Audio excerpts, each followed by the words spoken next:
만약 사람이 죽은 뒤 천국이나 지옥 어디에도 가지 않고 평생 동안 스스로 만들어 온 장소에 가게 된다면 어떨까요? 그리고 대부분의 사람들은 죽음 이후에도 사후 세계의 가장 무거운 초입 단계에 갇힌 채 자신이 이미 죽었다는 사실조차 깨닫지 못한다면 어떨까요? 에드가 케이시는 바로 이 점을 주장했습니다. 그에 따르면 죽음은 자동으로 인간을 해방시키는 과정이 아닙니다. 죽음은 단지 겉껍질을 벗겨낼 뿐, 영혼이 지상에서 어떤 존재가 되었는지 그 본질과 정면으로 마주하게 만드는 과정이라는 것입니다. 케이시는 사후 세계가 혼란스럽거나 신화 속 공간이 아니라고 말했습니다. 그곳은 영혼의 내면 상태에 따라 끌려가게 되는 여러 단계로 구성된 매우 질서 있는 구조라는 것입니다. 심판도 없고 판결도 없습니다. 사람이 어느 단계에 머물게 되는지는 죽는 순간에 결정되는 것이 아니라 살아있는 동안의 수많은 행동과 선택, 생각의 축적으로 정해집니다. 케이시는 가장 낮고 가장 많은 영혼이 머무는 단계를 경계 상태라고 불렀습니다. 그에 따르면 대부분의 영혼이 2층 위에 도달한다고 합니다. 이 영역은 마치 지상 세계와 매우 비슷하지만 빛이 바래고 생기 없는 흐릿하게 씻겨나간 듯한 공간입니다. 그곳에는 우리가 아는 시간의 흐름이 존재하지 않습니다. 영혼들은 자신이 이미 육체를 떠났다는 사실을 모른 채 익숙한 장소들을 떠돌아다닙니다. 집도 보이고, 거리도 보이고, 가족도 보일 수 있지만 그들을 만질 수도, 들려줄 수도 없습니다. 이 단계에 있는 영혼들은 여전히 돈, 재산, 미완의 일들에 집착합니다. 화를 내고, 불안해하고, 무언가를 고치려고 애쓰지만 매번 손에 잡히지 않는 허무함과 맞닥뜨립니다. 케이시는 바로 이곳에서 떠돌이 영혼, 누군가 있는 것 같은 기척, 같은 이야기들이 비롯된다고 설명했습니다. 그들은 악령이 아니라 단지 지상 세계를 놓지 못한 영혼들이라는 것입니다. 여기에 갇히지 않기 위해 케이시는 살아있는 동안부터 내려놓는 법을 배워야 한다고 강조했습니다. 물건, 지위, 권력, 혹은 육체 자체와 자신을 동일시했던 사람들은 죽은 뒤에도 그것을 붙잡으려 하며 이 회색 공간에 스스로를 묶어둡니다. 반대로 세상의 모든 것이 잠시 머무는 것임을 이해하고 살았던 사람들은 이 층위를 거의 즉시 통과한다고 그는 말했습니다. 그 위에는 더 무겁고 어두운 층위가 존재합니다. 종교적 이미지에서 보이는 것처럼 불길이나 괴물이 가득한 곳은 아니지만 압박감과 묵직함이 강하게 느껴지는 공간입니다. 이곳은 마치 내면이 가둬지고 끊임없는 긴장과 압력에 둘러싸여 있는 듯한 분위기로 가득 차 있습니다. 케이시에 따르면 이 영역에는 삶 동안 분노, 증오, 경노, 복수심을 품고 살았던 영혼들이 끌려온다고 합니다. 겉모습은 안개로 둘러싸인 폐쇄된 환경처럼 보이며 멀리 시야가 트이지 않습니다. 모든 것이 짓눌리고 압축된 듯한 느낌을 주지요. 이곳에서는 끊임없이 자신의 생각과 마주하게 되는데 그 생각들은 살아있을 때보다 수십 배 더 강렬하게 증폭됩니다. 여기에는 처형자나 고문자는 없습니다. 증오 자체가 환경이 되는 곳입니다. 케이시는 말했습니다. 죽음 이후에도 단 하나의 감정도 사라지지 않는다고. 살아있을 때 억눌렀던 감정, 합리화했던 감정들이 모두 표면 위로 떠오른다고 말이죠. 그래서 그에게 용서의 능력은 단순한 도덕적 이상이 아니라 영혼을 자유롭게 하는 실제적인 방식입니다. 용서하지 못하는 상태는 벌이 아니라 육체라는 방해 요소가 사라진 채 같은 고통의 상태가 더 무겁게 이어지는 것일 뿐입니다. 여기에는 또 하나의 더욱 교묘한 층이 존재합니다. 바로 자기 기만의 층위입니다. 이곳은 비교적 평온해 보입니다. 두려움도 없고 고통도 없습니다. 하지만 대신 환상이 존재합니다.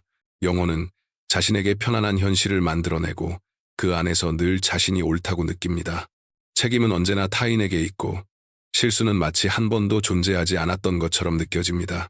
이 공간은 끝없이 이어지는 깨어있는 꿈과 비슷하며 모든 것이 익숙하고 무난하게 여겨집니다. 케이시에 따르면 이 층위의 가장 큰 위험은 모든 움직임이 완전히 멈춘다는 점입니다.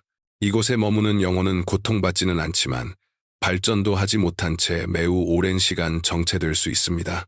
이 층을 건너뛰게 해주는 것은 삶에서 미리 연습된 자기 진실성, 즉 스스로를 변명 없이 바라보는 능력입니다.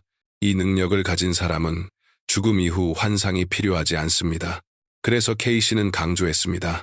사후 세계는 죽음 이후에 갑자기 시작되는 것이 아니라고. 그 세계는 훨씬 이전, 사람이 무엇을 선택하고 어떤 생각을 품고 고통과 상처와 두려움에 어떻게 반응하는지에 따라 이미 형성되고 있다고 말입니다. 육체를 떠난 영혼이 처음 듣게 되는 질문은 판결문 같은 언어가 아니라 거울 같은 속삭임이라고 합니다. 당신은 결국 어떤 존재가 되었는가? 그리고 이 무겁고 혼란스러운 층들 위에서 K씨가 말하길 많은 사람들이 천국으로 오해하는 세계가 비로소 시작됩니다. 하지만 이곳은 보상도 아니고 영원한 행복의 장소도 아닙니다. 이 영역은 깨달음과 배움의 층위입니다. 지상에서 경험했던 어떤 것과도 닮지 않은 세계로 익숙한 풍경은 없지만 광대함과 깊이 그리고 선명함이 느껴지는 공간입니다. 이 단계에서는 의식이 확장되는 듯하고 영혼은 처음으로 자신의 삶 전체를 왜곡 없이 하나의 흐름으로 바라보게 됩니다. 여기에서 사람은 두려움을 느끼지 않습니다. 그 대신 이해와 통찰이 찾아옵니다. 영혼은 자신의 행동뿐 아니라 그 결과까지 보게 됩니다. 자신이 했던 말이 타인에게 어떤 영향을 주었는지, 순간 스쳤던 생각조차 어떻게 사건의 연쇄를 만들어냈는지 깨닫게 되는 것이지요.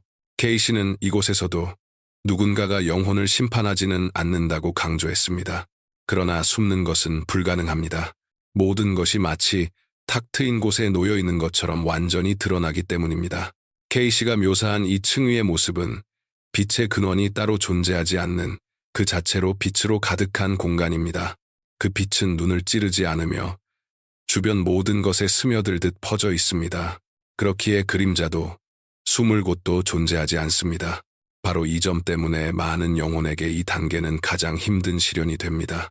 살아있을 때 자신을 합리화하거나 실수를 상황 탓, 타인 탓으로 돌리는데 익숙했던 사람들에게는 특히 더 어렵습니다. 이곳에서는 그런 방식이 전혀 통하지 않기 때문입니다. 영혼은 자기 자신에 대한 진실을 보게 되고 그 순간이 바로 전환점이 됩니다. K씨는 이 층위에 오래 머물지 않기 위해서는 살아있을 때 책임감의 능력을 길러야 한다고 말했습니다.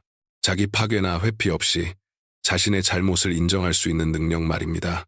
나는 할 수 있는 건 다 했다 라고 스스로를 속이던 영혼은 죽음 이후 이 단계에서 혼란에 빠지게 되고 다시 정직함을 배우는 과정을 겪어야 합니다. 그 다음 층위를 K씨는 회복의 단계라고 불렀습니다. 이곳은 더 부드럽고 차분한 분위기를 맵니다. 은은하고 따뜻한 색조가 지배하며 안개 낀 들판이나 고요한 정원 같은 공간으로 묘사됩니다. 이 층위는 휴식과 치유를 위한 영역입니다. 전쟁, 폭력, 상실, 오랜 두려움과 고통처럼 심각한 트라우마를 겪은 영혼들이 이곳으로 끌려옵니다. 중요한 점은 이곳이 누구나 가는 장소가 아니라는 것입니다.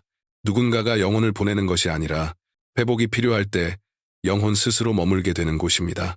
K씨는 이 단계에서도 자유의지가 여전히 작동한다고 강조했습니다. 어떤 영혼들은 도움을 받아들이고 서서히 내면의 온전함을 회복하며 위로 나아갑니다. 반면 어떤 영혼들은 고통을 자신의 정체성의 일부처럼 붙잡은 채 놓지 못합니다. 이 층위에 머물지 않기 위해서는 살아있는 동안 고통을 겪되 그것을 자신의 중심에 두지 않는 법을 배워야 합니다. K씨는 말했습니다. 이해하고 놓아버린 고통은 경험이 되지만 변명거리나 마음을 굳게 만드는 이유로 변한 고통은 퇴이되어 영혼을 붙잡아 둔다고요. 그 위에는 의식적인 봉사의 층위가 존재합니다. 이곳은 완전히 다른 방식으로 느껴지는 공간입니다. 개인의 고통이나 기억의 무게가 사라지고 영혼은 자신이 무엇을 왜 하고 있는지에 대한 맑은 의식을 유지합니다. 이 공간은 신전이나 빛나는 왕국 같은 모습이 아닙니다. 오히려 내적 집중과 조용한 힘의 상태에 가깝습니다. K씨에 따르면 이런 영혼들은 살아있을 때 두려움 때문에 행동한 것도 아니고 보상을 바라고 선행을 한 것도 아닙니다. 그들은 그렇게 하지 않고서는 견딜 수 없었기 때문에 도왔습니다. 그리고 이 상태는 죽음 이후에도 자연스럽게 이어집니다. 이런 영혼들은 다른 영혼을 돕고 더 무거운 층위를 지나가는 존재들을 안내하고 지탱해 줄 수 있습니다. 그러나 이 또한 최종 지점은 아닙니다. K씨는 사후세계가 어느 단계에서 끝나는 계단식 구조가 아니라 과정이라고 강조했습니다. 영혼은 움직이거나 혹은 머물게 되며 그 움직임은 언제나 내적 성장과 이해와 연결되어 있다는 것입니다. 그는 특히 사람들이 두려워해야 할 것은 죽음 자체가 아니라 죽음 이후 맞닥뜨릴 자기 자신과의 만남이라고 말했습니다. 사후 세계에서 두렵게 느껴지는 모든 것은 사실 지상에서의 삶이 더 강하게 반영된 모습일 뿐입니다. 그래서 죽음을 준비하는 과정은 마지막 순간에 시작되는 것이 아니라 사람이 매일 선택하는 생각과 행동 속에서, 정직함 속에서, 마음을 굳게 닫지 않는 능력 속에서, 그리고 타인을 적이 아닌 같은 길을 걷는 여행자로 바라보는 능력 속에서 이미 시작됩니다. 케이시는 말했습니다. 삶에서 내면의 수준이 높을수록 죽음 이후 맞이하게 될 사후 세계는 놀라울 것이 적다고. 그런 사람에게 사후 세계는 낯선 세계가 아니라 마치 마지막 숨결보다 훨씬 오래전에 시작된 여정의 자연스러운 연속처럼 느껴진다고 했습니다. 사후 세계의 가장 높은 층위는 케이시의 말에 따르면 인간의 언어로는 거의 설명할 수 없다고 합니다. 이곳에서는 익숙한 이미지도, 형태도, 심지어 시간 감각마저 사라집니다. 영혼은 더 이상 한 지점에서 다른 지점으로 이동하는 분리된 존재처럼 느끼지 않습니다. 그 대신 마치 모든 답이 동시에 존재하는 것 같은 완전한 이해의 상태가 찾아옵니다. 생각은 존재하지 않고 지식이 존재합니다. 질문은 존재하지 않고 명확함이 존재합니다.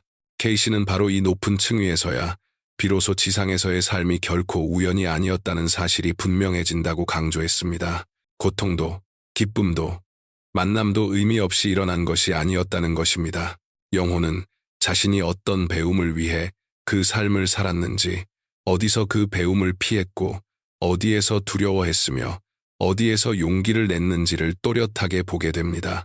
이 깨달음은 고통을 일으키지는 않지만 깊은 아쉬움을 불러일으킬 수 있습니다. 그것은 벌 때문이 아니라 놓쳐버린 가능성들 때문입니다. 바로 이곳에서 많은 영혼들이 돌아가고 싶다는 열망을 느낍니다.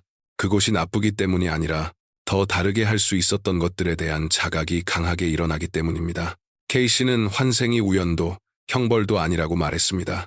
영혼 스스로가 돌아가기를 선택한다는 것입니다.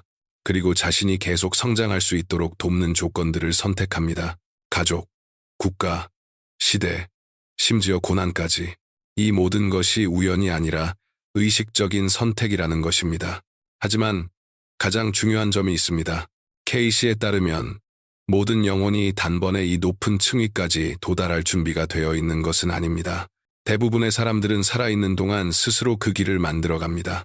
그리고 그 길은 종교나 의식, 말에 의해 결정되는 것이 아닙니다.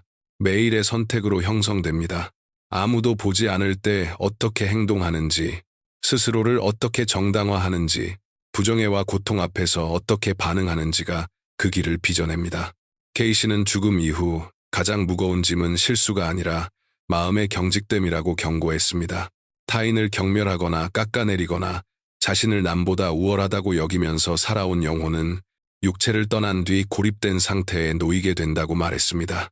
이곳은 불타는 지옥이 아니라 사랑이 부재한 텅 빈 공간입니다. 그곳에서 사람은 마치 자기 목소리만 울려 퍼지는 세계에 계속 존재하는 것처럼 느끼게 됩니다. 이 상태를 피하는 단 하나의 방법은 살아있을 때부터 연민과 내적 정직함을 기르는 것이라고 케이시는 말했습니다. 겉으로 드러나는 친절이 아니라 타인을 적이나 도구가 아닌 각자의 길을 가진 살아있는 존재로 바라보는 능력 말입니다. 케이시는 삶에서 연민을 배운 영혼은 죽음 이후 외로움을 느끼지 않는다고 강조했습니다. 그는 또 죽음에 대한 두려움은 일종의 증상이라고 했습니다. 사람이 두려워하는 것은 소멸이 아니라 통제력을 잃는 것이라는 것입니다. 물질적 것에 대한 집착이 강할수록 그 전환은 더 고통스럽게 느껴집니다. 반대로 삶의 의미를 축적뿐 아니라 성장과 타인을 돕는 데서 발견한 사람은 죽음을 끝이 아닌 해방으로 경험한다고 했습니다. 케이시에 따르면 사후 세계는 벌도 주지 않고 보상도 하지 않습니다. 그저 반영할 뿐입니다. 그리고 사람이 어떤 존재가 되었는지를 강하게 확대해 보여줍니다. 그래서 죽음을 준비하는 과정은 노년에도, 임종 직전에도, 마지막 순간의 기도 속에서도 시작되지 않습니다. 그 시작은 매일의 삶 속에 있습니다. 어떤 생각을 받아들이고, 어떤 결정을 내리고, 어떤 감정을 스스로 안에 길러왔는지가 그 준비를 이룹니다. 케이 씨는 자신의 설명을 단순하지만 놀라울 만큼 정직한 결론으로 마무리했습니다. 인간은 이미 지금 자기 자신의 사후 상태를 만들고 있다. 그리고 만약 사람이 살아있는 동안 정직함과 책임감, 자비를 선택해왔다면 그에게 두려운 사후 세계는 존재하지 않습니다.